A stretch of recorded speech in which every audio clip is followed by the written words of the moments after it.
Okay, Assalamualaikum. Bismillahirrahmanirrahim. Jadi kita sambunglah latihan i'rab kita. Jadi saya dah bagi table ni, nota ada dalam nota. Nota tu dalam lesson 3. Nama dia lesson 3. Jadi dekat sini saya assume everybody dah practice, dah latih. Sebab kita kena keep on melatih. Melatih. Ambil satu-satu isim yang kita nak tahu kalau dia kalau dia muzakkar ataupun muannas. Lepas tu kita cuba buat table ni. Table tu maksudnya kita tengok daripada segi bilangan dan kita bandingkan dengan daripada segi i'rab dia. Ini i'rab dengan bilangan. Tapi kalau contohnya dekat sini rijalun tu dia adalah muzakkar. Jadi kalau muzakkar tu kalau dia mufrad dan dia rafa' dia rajulun. Rajulan, rajulin kalau nasab dengan jar. Lepas tu dia bergantung pada bilangan di musanna So rajulani rajulaini, rijalun, rijalin. Kalau yang muannas tu satu contoh, ini kutubun pun adalah muzakkar. Contoh yang muannas yang ni, yang ayah adalah muannas. Jadi ayatun, ayatun, ayatan, ayatin. Kalau dia mufrad. Kalau musanna tu apakah ayatani, ayatani, ayataini, ayataini. Kalau jamak senanglah, ayatun, ayatin, ayatin. Alif ta, bukan ta marbuta. Dia alif ta. Kalau nak tunjukkan dia adalah jamak kepada apa-apa isim. Selalunya lah selalu kebanyakan isim salim, maksudnya jamak salim, maksudnya jamak yang dia yang sound lah, dia tak pecah dia tak pecah macam tadi contoh tadi masjid kalau masjid ataupun kutubun tu dia pecah kitab, kalau kitab mufrad tapi kalau jamak dia kutub. Jadi ini boleh praktis sendiri. Jadi saya hanya nak praktiskan, kita cuba tengok dalam surah Ar-Rahman surah Ar-Rahman. Kita nak cuba buat exercise, nak exercisekan kita nak try mengenal pasti majrur birhaf muta'alliq dan majrur bi idafah dalam ayat Quran dan juga mubtada dengan juga mansub. Jadi dekat sini, jadi kita bermula dengan surah Ar-Rahman. Okay, this one is the last practice. Kita nak buat i'rab. Lepas tu saya kena revise yang lesson nombor 4 yang tentang pasal isim alam. Isim alam. Itu lesson nombor 4. Ini yang masih lagi nombor 3. Jadi, Bismillahirrahmanirrahim. Ar-Rahman. Allamal Quran. Khalaqal insan. علمه البيان الشمس والقمر بحسبان والنجم والشجر يسجدان. Jadi nombor 1 kita kena pasti tengok pada Ar-Rahman tu tengok pada Ar-Rahman. Apakah harakah pada huruf terakhir?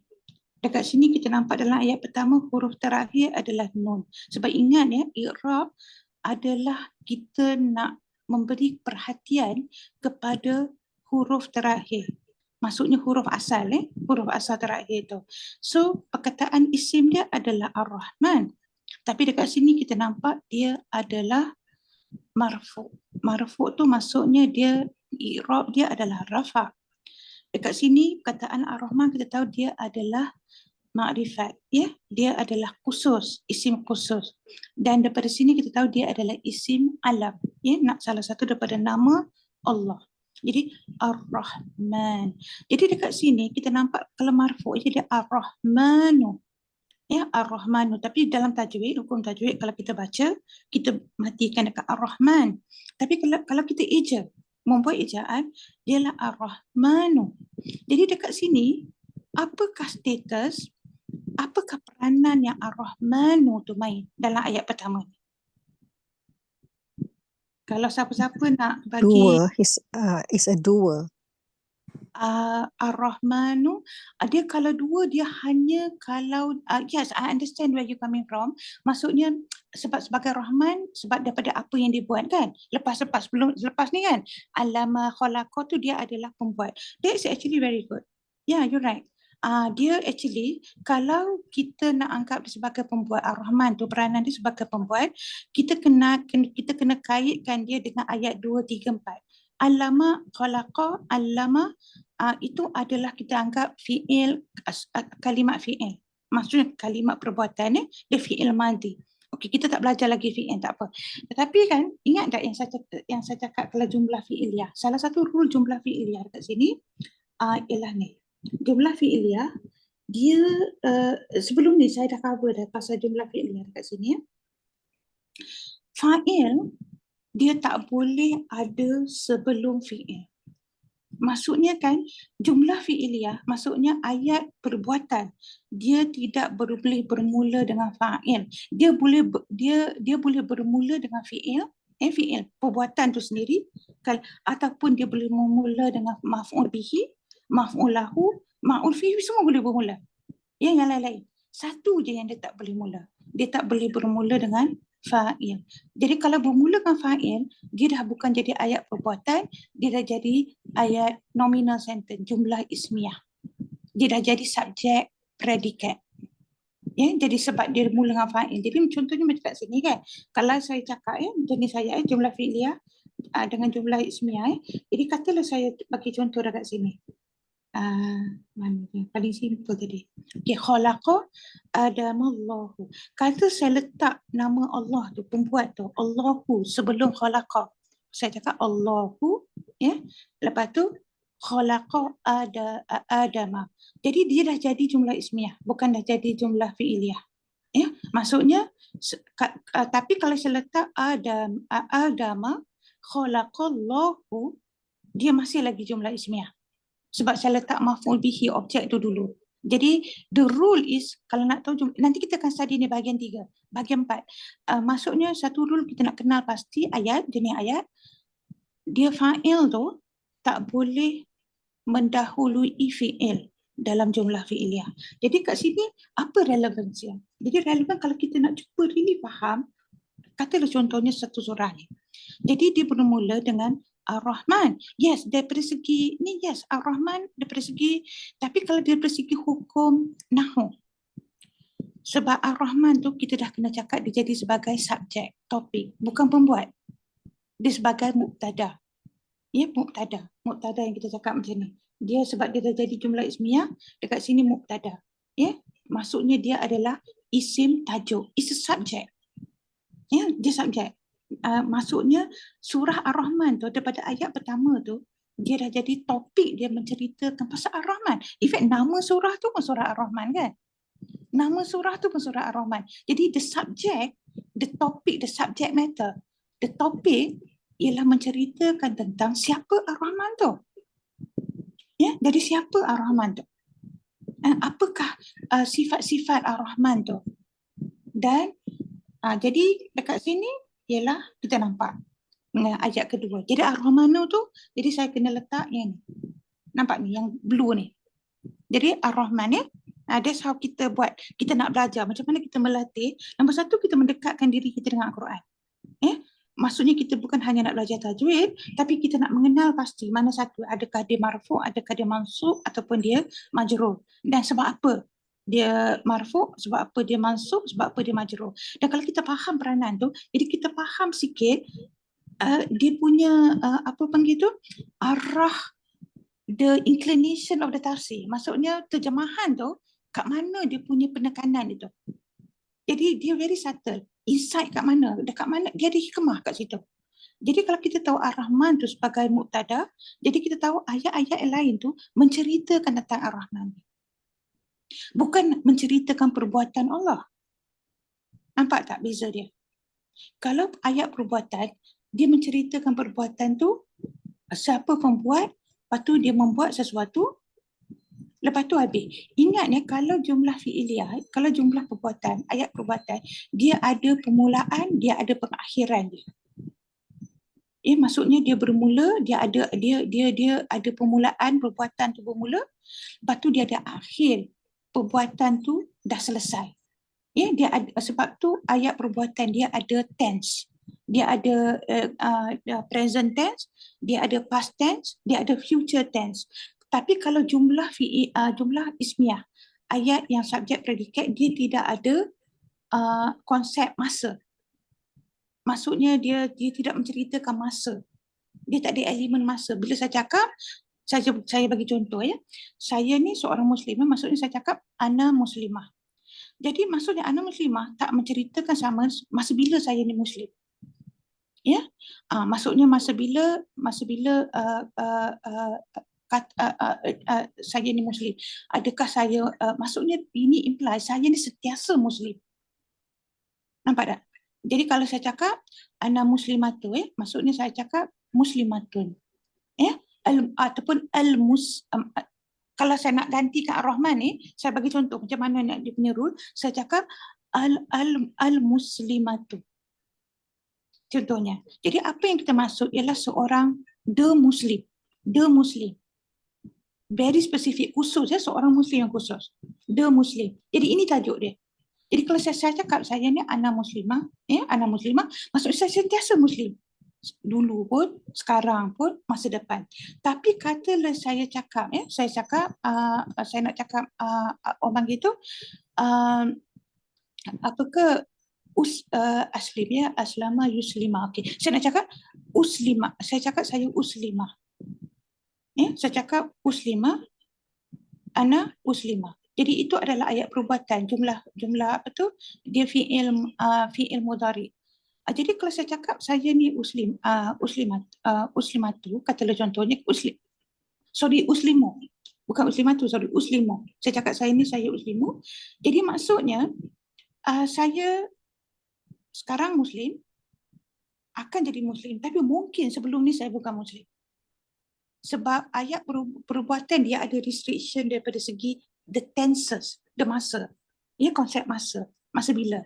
Lepas tu dia ada konsep, ada permulaan, ada perakhiran. Tapi kalau Ar-Rahman kat sini, dia sebagai tajuk, dia macam forever, eternal. Maksudnya dia bukan subjek hanya pada perbuatan saja. Maksudnya dia tak tertakluk hanya semata-mata daripada perbuatan. Walaupun ayat nombor 2 tu adalah perbuatan. Jadi kita tengok ya, Allamal Quran. Jadi sebenarnya kalau nak, sebab ini terjemahan ya, ini terjemahan ni tafsir. Saya anggap yang ni tak payah ada yang sebenarnya, sebab tak ada tulis al-lazi. Sebab kalau yang tu dia macam ni tau. Ar-Rahman allazi 'allamal Quran. Ada banyak kan ya ayat-ayat Quran yang ada allazi. Ingat tak? Itu itu bermaksud yang kan macam tu. Tetapi dekat sini dia macam a new sentence, 'allamal Quran. Jadi 'allama tu dia adalah fi'il perbuatan. Dia adalah kalimah fi'il perbuatan. Jadi apa perbuatan dia? Perbuatan dia mengajar. Perbuatan mengajar. Tapi masa bila mengajar tu? Sebab ini adalah fi'il madi. Mengajar dulu. Telah mengajar. That's perkataan telah tu. Jadi kalau dalam bahasa Inggeris, dia has taught. Kena tulis has taught. Ya? Kena tulis taught. That means taught lah. Taught ya. That means taught the Quran. He taught the Quran. Actually literal dia ialah he taught the Quran. He taught the Quran. Ya. Yang literal dia kalau alama Quran dia telah mengajar Al-Quran. Ya, dia telah mengajarkan Al-Quran. Jadi maksudnya dia episod yang mengajar Al-Quran tu ada pada satu masa pada Rasulullah. Ya. Jadi dekat sini tak tulis yang lamu. Kalau yang lamul Quran, yang lamu dia maksudnya present, dia adalah fi'il perbuatan yang sekarang ataupun masa depan ataupun sentiasa sedang. Ya. Jadi ini bukan fi'il mudhari, dia fi'il madi, in the past tense. Jadi dia telah mengajar Al-Quran. Ya, he has taught the Quran. Dan lepas tu ayat, jadi kat sini saya nak tengok apakah peranan Al-Quran. Can somebody ni? Al-Quran. Tengok nun tu. Nun yang terakhir tu. Okay, nun yang terakhir tu, apakah harakah pada nun tu? Dia adalah fathah kan? Baris atas. Ya? Jadi kalau dia bukan baris depan ataupun dhamma, Jadi dia tak boleh marfu' lah. Tak mungkin dia marfu'. Dan dia juga bukan kasrah. Ya, dia juga bukan kasrah. Maksudnya bukan majrur. Daripada sini ayat kalimah Al-Quran ni adalah mansub, nasab. Rafa' dia nasab. Sebab apa dia nasab? Sebab dia adalah the object. Benda yang kena buat, yang dibuat oleh pembuatnya. Pembuat sesuatu ialah mengajar, dan apa yang topik objek mengajar tu ialah Al-Quran. Jadi sebab tu Al-Quran, dia tak boleh. Katalah saya cakap dekat sini, ini sebab kita nak buat simulasi kata saya cakap kat sini Allamal Quranu. Katalah dekat sini bukan Al-Qurana tetapi Al-Quranu. Jadi kalau Al-Quranu dia rafa. Dekat sini sebab dia bermula dengan fi'il, ini dah jadi jumlah fi'iliyah. Memang jumlah fi'iliyah, memang mula fi'il. Tetapi peranan Al-Quranu adalah sebagai pembuat. Macam tadi Kak Zah cakap Ar-Rahmanu tu kan. Tapi sebab pembuat dia kena lepas buatan, dia lepas perbuatan tu. Jadi Allama, katalah saya cakap Allama Quranu, maksudnya Al-Quran tu yang mengajar, yang telah mengajar. Betul, actually Al-Quran yang mengajar kita juga kan. Al-Quran boleh sebagai guru, contohnya sebagai pengajar. Al-Quran yang mengajar kita tentang banyak benda yang kita tidak tahu. Contohnya, kalau kat sini Allama Quran, tetapi sebab subjek dia adalah Ar-Rahman. Jadi dia Allamal Quran. Jadi Allah yang telah mengajar Al-Quran. Telah mengajar Al-Quran. Lepas tu kita tengok pada, lagi satu saya nak tengok the difference. Kita kena careful dengan apa-apa kalau huruf terakhir, apa-apa isim yang dia akhir dengan macam alif nun kan. Alif nun. Sebab kalau saya nak tanya, adakah Al-Quran tu adalah dua isim musanna? Kan siapa dia jawab? Adakah dia isim musanna? Maksudnya bilangan dia dua. Sebab ada alif nun kat situ. Ingat tak sebelum ni kita cakap an kan? Yang dekat sini kan? Tani, alif nun ni kan? Semua yang ujung dia kalau dua tu alif nun. Jadi soalan dia, adakah Quran tu dua? Can somebody just bagi ni pendapat? Yes, dia specific, dia definite. Dua can be definite also. Just because dia musanna can be dua. Macam mana kita nak tahu? Ialah dia bukan ali, dia tak boleh fathah. Kalau dia dua Quran, katalah Allamal Qurani, baru yang Allah telah mengajar dua Quran. Nampak tak? Jadi yang membezakan tempat tu yang saya bagi latihan ni, dia ani. Dia bukan ana. Kalau ana tu dia mungkin masuklah nasab lah. Kalau ani dia bukan apa orang gitu? Dia bukan nasab, dia dah rafa'. Dia dah jadi rafa'. Kata saya cakap Allamal Qurani, maksudnya dua Quran telah mengajar. Itu maksudnya. Tapi kalau saya nak cakap Allamal Qur'aini, ya nun kan? Tapi nun tu dia kena akhir dengan kasrah dan maksudnya dia telah mengajar dua Quran. Tapi ini bukan ayatnya.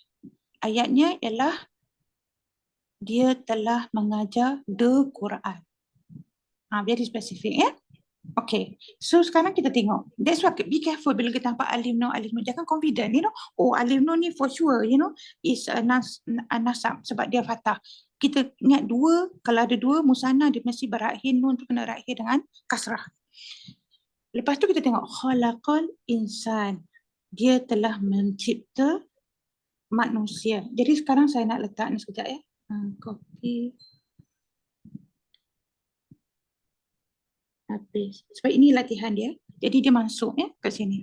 Jadi apa maksud dia? Tengok dia punya legend ni, legend kat bawah.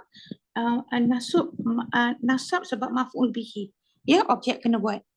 Jadi sekarang al-insana sama juga.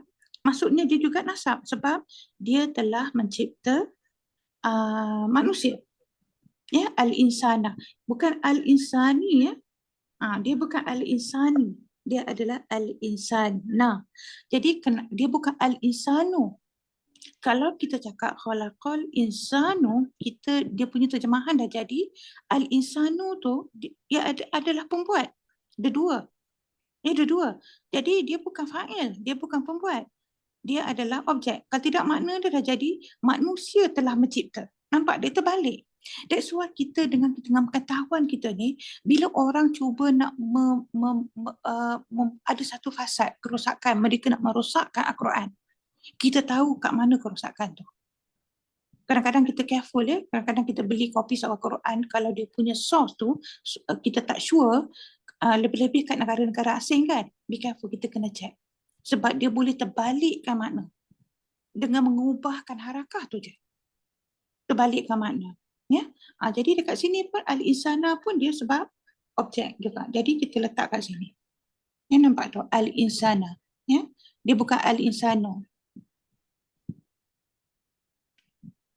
In fact, from here, kita can say, kita boleh cakap lah Al-Quran yang mengajar kita bahasa Arab sekarang kan? Daripada sini. Al-Quran yang sedang mengajar kita. In fact, Allamal Quranu kan? Jadi Al-Quran yang telah mengajar contohnya. Ataupun yang lamu Quranu, maksudnya Al-Quran tu sedang mengajar. Saya bukan refer pada ayat Quran ni. Saya refer maksudnya apa yang berlaku sekarang.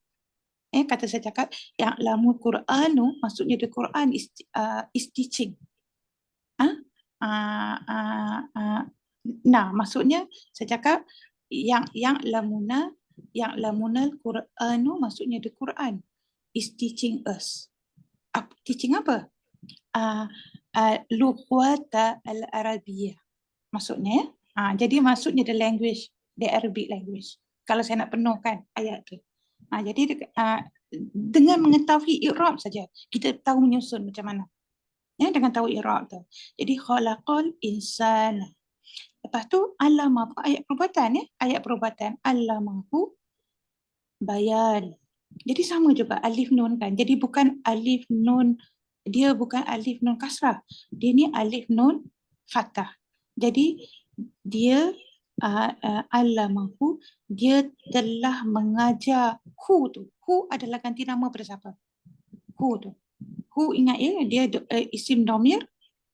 Dia isim domir mutasil. Maksudnya dia sambung dia sambung melekat dengan kalimah sebelum tu.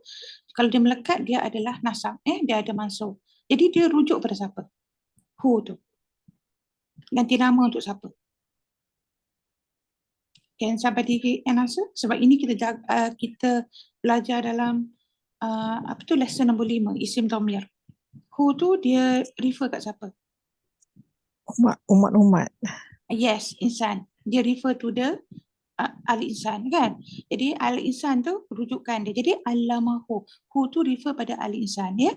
Jadi allamahul bayan.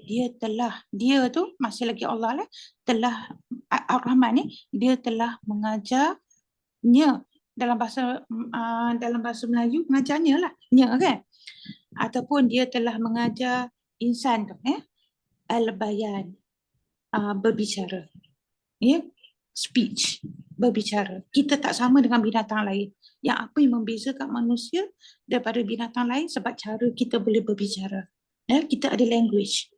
Binatang lain dia communicate, dia ada berkomunikasi, tetapi dia mungkin tak ada specific language. Kita ada language. Bukan satu language je, berbagai language bergantung pada bangsa budaya semua tu. Merata dunia. Macam-macam language yang kita ada ya.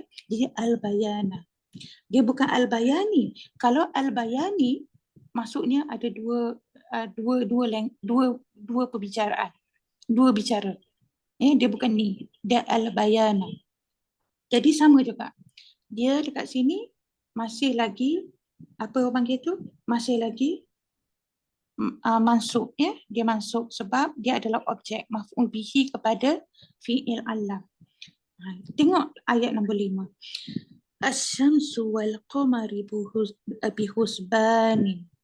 Tengok, kita nak tengok asy-syamsu adalah matahari Jadi isi dalam kita, kalau kita tak tahu apa terjemahan asy-syamsu, kita boleh tengok dictionary, tak ada masalah. Tapi yang kita nak tahu apa implikasi kalau dia asy-syamsu ataupun asy-syamsa ataupun asy-syamsi. Itu yang dictionary tak akan beritahu. Inilah i'rab akan beritahu. Jadi kalau Asyamsu, kita ingat ni, dia mestilah mubtada. Sama macam Ar-Rahman tu. Dia adalah tajuk. Ya, tajuk mubtada. Jadi dekat sini kalau mubtada tu, kan, kita tengok. Jadi dia adalah tajuk. Jadi Asyamsu, kita tengok. Lepas tu wal qamaru. Qamaru pun sama juga. Dia marfuk kan? Jadi kalau marfuk tu pun tajuk. Jadi tajuk tu ada dua. Satu adalah matahari, satu adalah bulan. Ya. Waw ni waw ataf ya. Kita panggil waw ataf sekejap. Dia boleh jadi mudaf ilaih ke?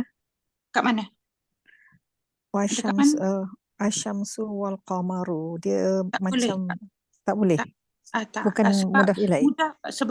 tak boleh mudaf ilaih pada mudaf ilaih adalah sandaran. Sandar pada mudah mana satu? Oh, dia Jadi, individuals lah, different individuals. yes, macam mudaf ilaih. Jadi mudaf ilaih adalah sandaran. Jadi dia kalau you cakap Asyamsu tu adalah mudaf ilaih, dia nombor satu question dia, adakah dia majrur? Sebab dia mesti majrur. Dia kena Asyamsi. Dia tak boleh Asyamsu. Kalau you nampak Asyamsi dia tak ada idafah lah. Dia tak ada idafah. Sebab kita tengok Asyamsu cannot be idafah. Idafah automatic dia punya rule dia. Ingat the table yang saya bagi tu very important. Kalau idafah je, dekat mana? Di mana table saya ni? Ini dia. Kalau idafah nampak majrur kan? Isim kedua mudaf ilaih tu majrur. Idafah dia majrur je, dia tak boleh ada rafa'. Nasab pun tak boleh. Kecuali mudaf. Mudaf boleh ada, tapi mudaf tu dia tak boleh ada alif lam. Ya, kita tengok. Kalau mudaf, dia ada dua tau. Isim mudaf ilaih terdiri daripada dua isim. Dia perhubungan kaitan antara dua isim. Isim pertama kita panggil mudaf, isim kedua kita panggil mudaf ilaih. Kalau dia ada kaitan mudaf ilaih, nombor satu rule dia, isim pertama tu, mudaf tu dia tak boleh ada alif lam. Lepas tu, rule nombor dua, isim yang kedua tu dia boleh ada alif lam. Tetapi dia kena kasrah sentiasa. Dia tidak boleh ada dia kena majrur. Dia tidak boleh ada apa panggil tu? Dia tidak boleh ada rafa' ataupun syamsu. So dekat sini asyamsu ni adalah subjek baru. Nampak tu? Maksudnya Ar-Rahman tu di mana Ar-Rahman sebagai tajuk, lepas tu Alamah keterangan pertama, Khalaqa keterangan kedua, Allamahu tu ayat ketiga keterangan yang ketiga menceritakan siapa Ar-Rahman. Lepas tu Asyamsu mengawal Qamar tu dah jadi tajuk. Kalau kita nampak di marfu', lepas tu dia adalah isim. Dia alif lam alif lam kan. Dia selalu, lepas tu dia adalah permulaan. Dia selalunya mubtada. Maksudnya mubtada tu dia adalah tajuk. Dia jadi subjek. Dia adalah tajuk ataupun subjek. It's the topic. Topik dia menceritakan tentang bulan, matahari dan bulan. Lepas tu wow, ada wow kat situ. Sini kita panggil wow ataf. Ya, wow ataf. Jadi jadi waw ataf tu dia and lah, conjunction je lah kan. Maksudnya Syam tu, matahari tu, Al-Syam, the matahari, the sun, and the moon. Apa yang nak menceritakan tentang bulan dan matahari ni? Bihusbani. Maksudnya mereka menurut mereka subjek tu perhitungan. Actually it's like calculation lah. Maksudnya kan itu yang kita study fizik kan. Fizik tu dia ada calculation dia ada analysis. Mereka tu akan ikut apa yang tertakluk yang Allah dah bagi pada mereka. There is an element of hisab. Ya, jadi hisab. There is an element of husban ya di dalam perhitungan. Bukan perhitungan dia orang ni perhitungan. Dia akan menurut perhitungan yang Allah, apa yang Allah tentukan untuk ni. Okay, sekarang kita tengok yang terakhir tu. Okay, kenapa dia kasrah kat sini? Bihusbanin. Can anybody tell me? Bihusbanin. Kenapa dia kasrah? Adakah dia majrur? So, the answer? Dia jar. Dia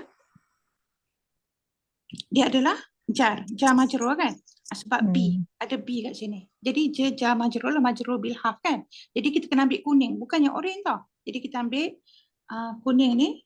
Copy kan? Okay. Saya paste. Jadi dia adalah B. Husban. dia kena orang panggil tu dia bihusbanin kan, bihusbanin ya. Jadi dekat sini sebab dia jadi dia dah jadi dia dah jadi majrur, ada B kat sini dalam ya, dia dalam perhitungan lah maksudnya ya, dalam bihusbani ya, with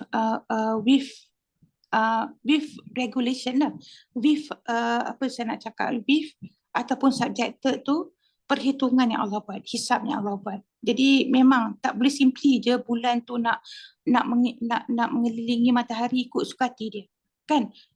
Dalam dia bumi mengelilingi matahari 365 hari kan? Itulah perhitungan. Lepas tu bulan dia berpusing ikut apa tu bumi dalam 24 jam kot kan? Dalam 24 jam contohnya. Dia tak boleh simply sukati. Dan matahari juga bergerak. Ya, matahari juga dia mengelilingi galaksi dia tu dalam ada satu tempoh yang sudah dihitungkan, yang sudah ditentukan sebelum ni. Ya, yang sudah ditentukan. Okey. Lepas tu kita sambung dengan ayat nombor 6. Ya. Wan najm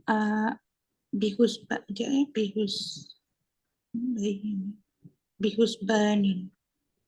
Okey, wan najmu wasyajaru yasjudan. Jadi kat sini macam mana? Jadi ayat kalimat yang pertama tu, waw tu kita tolak ke tepi. Waw tu dia hanya waw koma kan? Kita dah belajar waw koma dia hanya permulaan ya. Jadi dia bukan sumpah Kalau wan najmi dia ada satu sumpah. Itu dah jadi kasam, waw kasam. Dia dah menyumpah demi bintang. Kalau wan najmi. Tapi kat sini an-najmu. Jadi an-najmu juga adalah sebagai tajuk. Dia sama macam Ar-Rahman, Asy-Syamsu dengan Al-Qamari. Jadi kalau dia sebagai tajuk, jadi dia adalah, ini jumlah ismiyah okay? Ini adalah dia adalah tajuk juga. Sama juga dia pattern dia dengan wasyajaru. Apa terjemahan wasyajaru? Waw tu ada waw ataf and conjunction dia. Asyajaru tu adalah pokok-pokok. Ya, pokok-pokok. Asyajaru tu. Jadi dia bukan asyajara, dia bukan asyajari. Dia adalah rafa'. Jadi kalau rafa' tu kita kena, ini adalah topik. Jadi sekarang kita tengok yasjudani ya. Jadi yasjudani adalah fi'il. Maksudnya dia akan menyujud menyujud. Sedang menyujud dan akan menyujud.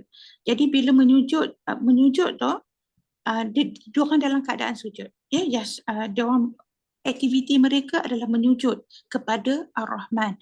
Jadi dekat sini sebab kita belum lagi study fi'il, jadi saya tak payah nak cover fi'il. Jadi inilah cara kita nak macam mana. Fi'il saya tak cover. Nanti bila kita dah cover bahagian 2, which cover fi'il, dan lepas tu kita akan buat exercise macam mana. Nak mengenal pasti fi'il.